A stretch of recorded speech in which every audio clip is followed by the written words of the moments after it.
위대한 그리스도인들은 많은 것을 아는 사람들이 아닙니다. 참된 신앙인은 내가 알고 있는 빛, 내가 하나님께서 내게 주신 그 진리의 말씀에 내 온 마음을 드린 사람들이에요. 여러분들이 5개를 알았으면 5개 주세요. 3개 한 사람들은 3개를 주세요. 그러면 거기서부터 주님께서 여러분을 인도하신다는 것입니다. 많이 아는 것이 아니라 내게 주어진 이 빛에 온전히 내 마음을 드리고 굴복하는 것입니다. 하나님께서 알아서 나를 인도하실 것이라는 믿음, 하나님께서 알아서 내 자녀를 인도하실 것이라는 믿음, 하나님께서 알아서 내 재정을 움직이신다는 믿음, 이 믿음 때문에 평강이 오는 것입니다. 내가 문제를 해결해서 평강을 찾는 게 아니에요. 성도 여러분, 내 생각, 내 판단, 내 꾀, 내 계획으로 살아가면요, 항상 상황이 움직이고 꼬일 때마다 불안하고 두렵습니다. 제가 살아오면서 그걸 너무나 많이 경험했어요. 그렇게 살지 마세요. 그것은 슬픈 생애고 참 내 인생 내가 망가뜨리는 생애입니다. 하나님의 뜻이 무엇인지 살피세요.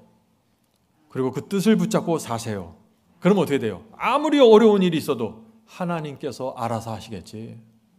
나는 지금 하나님의 뜻을 붙잡고 갖고 있기 때문에. 그런 사람의 마음에 무엇이 있어요? 평강이 있다는 것입니다. 평강이. 성도 여러분, 나를 생각하고 내 계획을 생각하고 내 입지를 생각하고 내 앞날을 생각하고 나를 계속해서 생각하면 불안해져요. 내 미래에 집중하게 되면 금방 평강을 잃어버립니다. 제가 이제는 나이가 들어서 그런 일은 안 생기지만은 20대 후반, 30대 초반에 그런 일이 많았어요. 제 미래를 생각하면 제가 그때 시골에서 있었는데 이 시골에서 내 미래를 생각하면 미래가 안 보여요. 너무나 어두웠어요. 두려움과 뭐라 그래요? 불안정함이죠. 아무것도 개런티 되지 않는 것처럼 그런 상황 속에서 아침에 말씀을 읽으면 믿음이 충천하게 올라오는데 오후가 되면 쫙 가라앉으면서 불안과 두려움과 쫙 머리 위부터 쫙 내려와서 발끝까지 가는 것 같아요. 그러면 짜증이 나고 불안해지고 말이 거칠어지고. 왜 그래요? 하나님께 대한 믿음이에요. 하나님께 대한 믿음을 잃어버린 거예요. 그때 하나님께서 나를 가장 불쌍히 보시고 내 인생을 위해서 가장 완전한 계획을 세우시고 나를 인도하고 계셨은 그때 제가 하나님을 믿지 못하고 뭘 믿은 거예요? 내 생각, 내 계획, 내 미래, 이걸 자꾸 생각하면서 무너져 버린 것입니다. 우리 교회 청년 여러분, 미래 염려하지 마세요.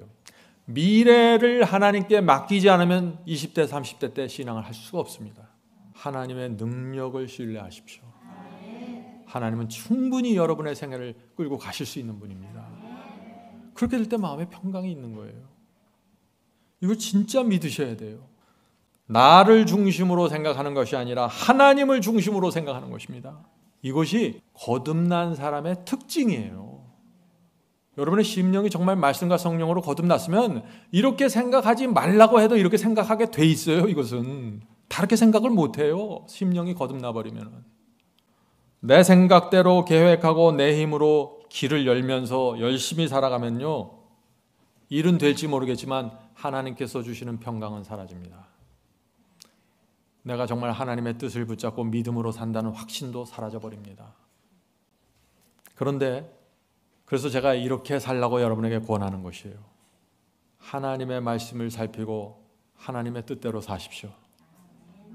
하나님의 진리가 뭔지 살피고 진리대로 사십시오. 그렇게 되면은 우리가 자연히 내 삶 전체가 이 세상을 위해서 사는 것이 아니라 하늘을 위해서 사는 거로 이렇게 꼴지어져 갑니다. 네. 주님만을 위해서 살게 돼요. 그렇게 되면은.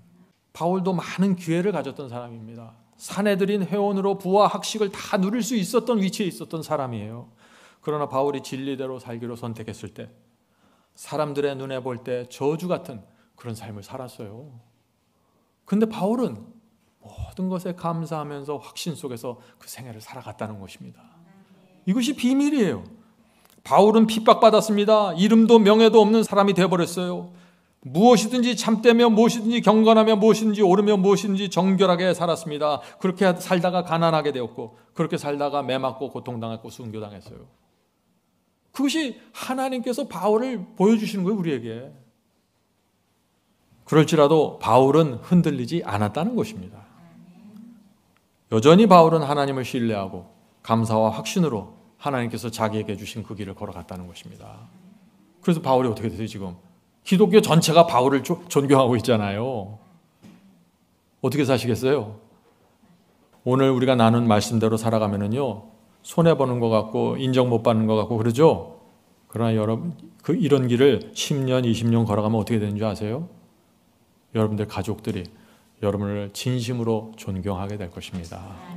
여러분의 아내와 남편이, 자녀들이. 나는 신앙이 없지만 우리 엄마는 정말 신앙인이네. 이렇게 될 거예요. 그러면 성공이에요. 그 나머지는 성령께서 내 가족들의 마음속에 호소하시고 인도하심으로써 그 사람들을 구원하실 것입니다.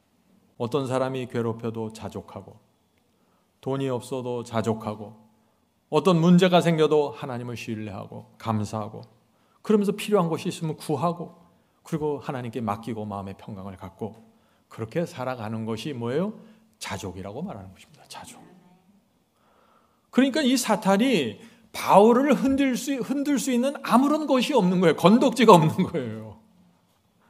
모든 것에 자족하고 있기 때문에 그렇죠. 돈으로 흔들려고 하는데 부유함 속에서도 교만해지지 않고 그 안에서 하나님께 감사하면서 자족하고 살아요. 가난하게 만들어서 흔들려고 하는데 뼈 빠지게 가난한데도 하나님을 신뢰하고 감사하면서 자족하고 살아요. 뭘로 흔들겠어요, 바울을?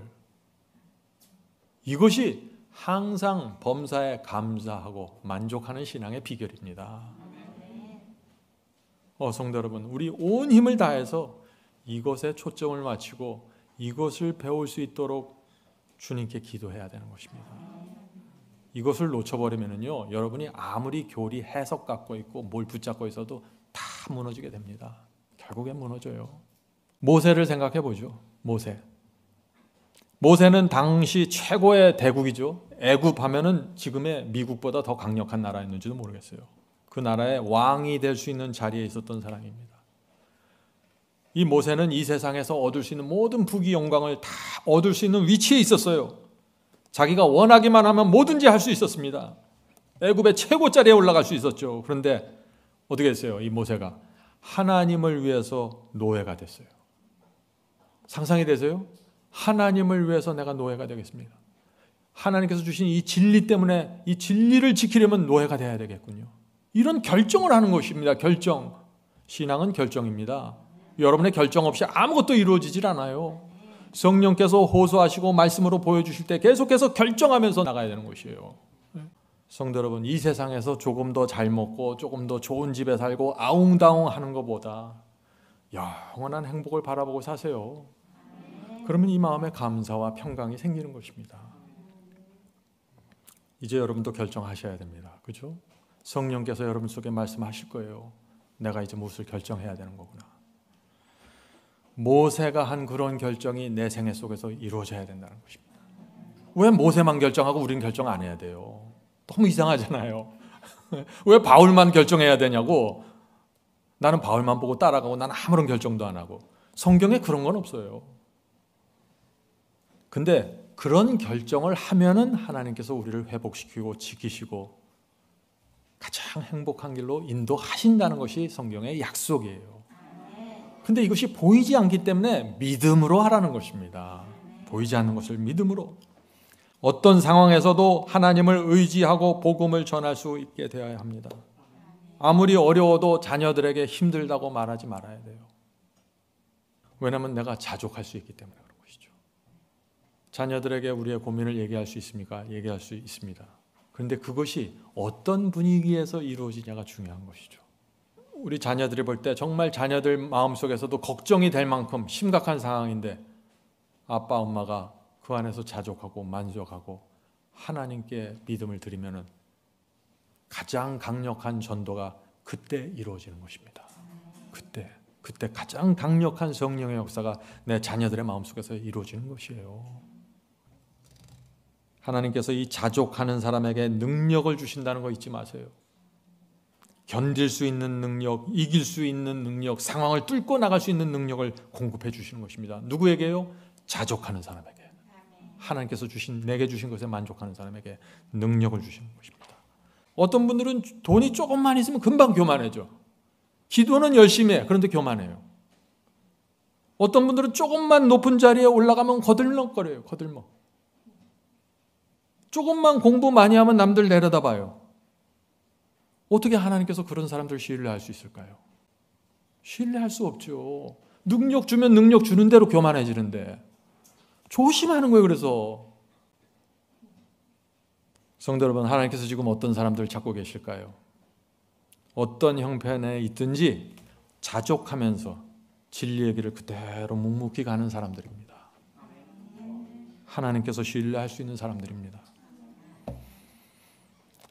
성도 여러분, 이 신앙은 하나님께서 주신 것에 만족하는 것입니다. 잊지 마세요.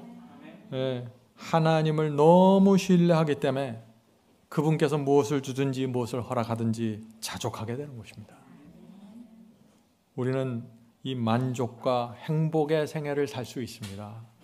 하나님을 정말 믿기만 하면 말이죠.